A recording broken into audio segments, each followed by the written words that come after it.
Yung halimbawa ng posting class, kunyari si Bongbong Kak, di ba nagbayad ka sa kanya? Yan. Noong January 2, J1, Purchases Journal. Bumili ka sa kanya. Magkano bilhin mo? 6,720. Ayun yung balance mo noong January 2. Kasi wala kang simula eh. Siya na mismo agad. Noong January 5, ano yung GJ1? General Journal. Karoon ka ng purchase return. Nagsauli ka. So ibabawas mo yun. 6,450 na lang. Sa nilalagay ang discount o purchase return pala ito sa General Journal.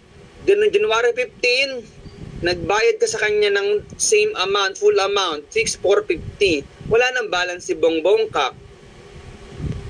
Kuha.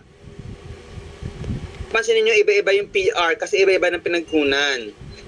Noong January 3 naman si Ebalye, umutang ka sa kanya. Magkano inutang mo? Kaya PJ1 kasi Purchases Journal. Utang mo kay Evalye, 4,950.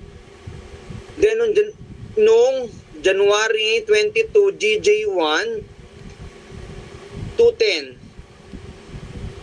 Dagdagan ka ng utang sa kanya na 210. Kaya naging utang mo 5,160.